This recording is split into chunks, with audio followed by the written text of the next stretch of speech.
Assalamualaikum warahmatullahi wabarakatuh. Alhamdulillah wassalatu wassalamu ala rasulillah amma ba'du. Para pecinta Al-Quran yang berbahagia, pada kesempatan yang baik ini kita akan berlatih tartil Quran disertai dengan tajwid pada ayat surah Yunus ayat 51 dan surah Yunus ayat 91, di mana di sini kita akan belajar tentang mad lazim mukhaffaf kilmi yang cuma ada dua di dalam Al-Quran. Yang pertama di surah Yunus ayat 51 dan yang kedua di surah Yunus ayat 91. Marilah kita simak bersama-sama. A'udzu billahi minasy syaithanir rajim.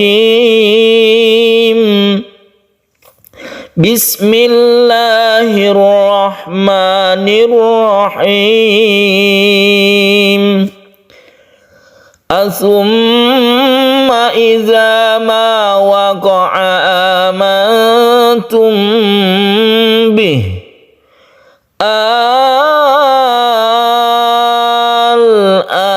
wa qad kuntum bihi tasta'jilun. Para pecinta Al-Quran yang berbahagia, mad lazim mukhaffaf kilmi.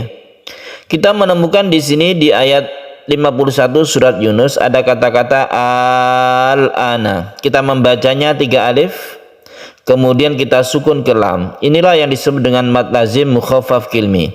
Mukhaffaf artinya diringankan. Maksudnya adalah cara membaca alnya itu kita tidak perlu ditekan ke lamnya. Jadi ringan, kemudian dia itu tidak memantul.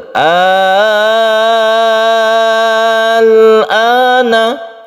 Yang ringan itu adalah sukun lamnya ini diringankan ya. Lain kalau kita mad lazim musaqqal kilmi. Musaqqal itu diberatkan seperti waladdallin, karena dia itu bertasydid. Itu perbedaannya antara musaqqal kilmi dan mukhaffaf kilmi. Jadi kalau mukhaffaf itu bertemu dengan sukun lam, jadi ada mad bertemu dengan sukun lam. Kalau musaqqal kilmi itu bertemu dengan tasydid. Musaqqal diberatkan. Kalau mukhaffaf artinya diringankan. Jadi membacanya itu diringankan, membacanya ketika sukun. Tetapi panjangnya itu sama, yaitu 3 alif atau 6 harokat. Al-ana, dan ini terdapat di surah Yunus ayat 51 dan surah Yunus ayat 91. Perlu diketahui bahwa ini merupakan hampir sama ya, hampir sama dengan mad farq. Mad farq itu untuk membedakan antara hamzah istifham dan hamzah biasa. Ini juga demikian. Sebenarnya a ini adalah maksud saya a ini adalah merupakan hamzah istifham. Jadi a ini asalnya a al-ana. A al-ana artinya apakah sekarang? Apakah sekarang? Di sini ada hamzah istifham. Cuma perbedaan dengan mad farq itu, kalau mad farq itu tasydid dia ya, tapi tasydid itu bentukan bukan tasydid asli, dia bentukan dari idgham syamsiyah. Kalau yang ini itu adalah sukun lam ya, bukan tasydid, jadi berbentuk sukun. Kalau mad farq untuk membedakan antara hamzah istifham, ini juga hamzah istifham juga, cuma perbedaannya itu di sukun lam ini, sehingga penekanannya itu adalah cara membacanya yaitu mukhaffaf atau diringankan. Sebagaimana kita ketahui bahwa lam itu adalah mempunyai sifat tawassut. Tawassut artinya tengah-tengah, tidak terlalu ditekan dan tidak terlalu dilepas, juga tidak mempunyai sifat qalqalah, artinya jangan dipantulkan. Begitu caranya ya.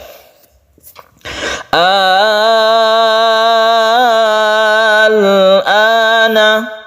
Ternyata di surah Yunus pun yang 91 pun itu ternyata kata-katanya itu sama, kalimatnya sama, yaitu al-ana.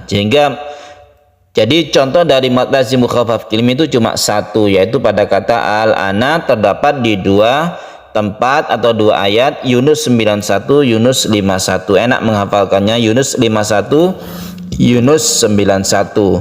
Itu adalah mad lazim mukhaffaf kilmi. Baiklah para pecinta Al-Quran yang berbahagia, kita bahas yang lain ya, biar kita sempurna membahas tajwid di ayat ini. Asumma ini adalah Gunnah musyaddada. Gunnah musyaddada artinya tasydid mim ini dia didengungkan, digunakan karena dia itu bertasydid. Kemudian di sini ada ikhfa, nun mati bertemu dengan tak kita samarkan.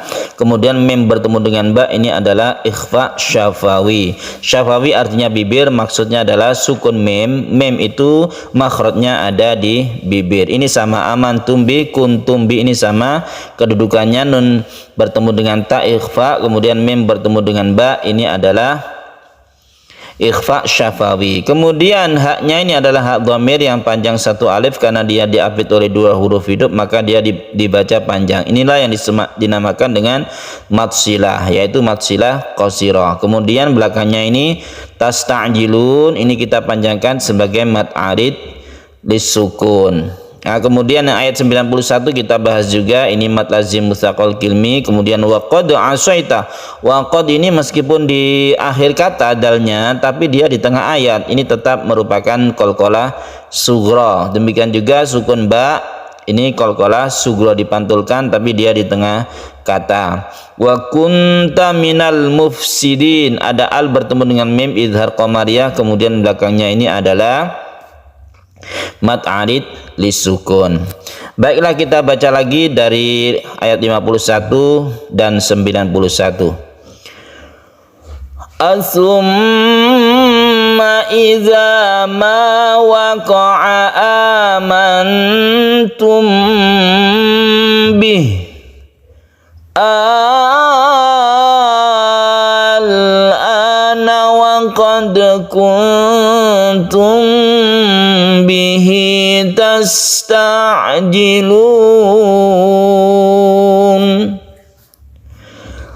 al-ana wa qad asaita qablu wa kunta minal mufsidin. Oh ya, apabila kita itu memberikan lagu di ayat ini, usahakan tepatkan di yang guna, kemudian yang panjang seperti ini, yang 3 alif ini, dan kemudian yang 3 alif di belakang mad arid disukun. Sebagaimana kita kemarin belajar tentang lagu atau cengkok, maka kita berikan cengkoknya di sini ya. Contohnya asum, ini kita cengkokkan yang guna ya.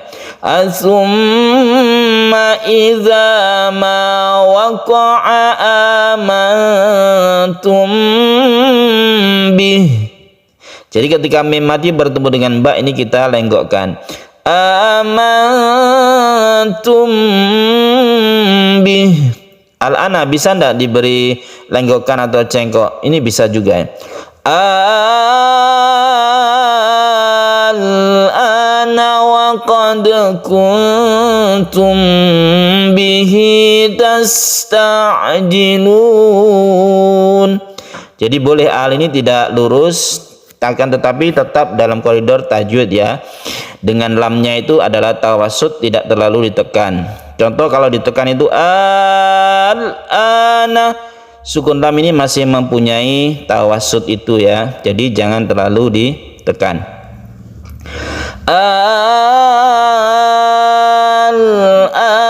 wa qad asaita qablu wa kunta minal mufsidin. Sadaqallahul azim. Para pecinta Al-Quran yang berbahagia, demikian latihan tartil Quran kita di surah Yunus ayat 51 dan 91 yang membahas tentang mad lazim mukhaffaf kilmi atau mad lazim kilmi mukhaffaf atau mad lazim mukhaffaf kalimi. Banyak sekali istilah-istilahnya, dan itu semuanya yang penting kita adalah cara membacanya sudah betul, yaitu 3 alif atau 6 harokat, kemudian disukun lamnya dengan ringan atau dengan tawassut. Terima kasih, semoga bermanfaat. Wassalamualaikum warahmatullahi wabarakatuh.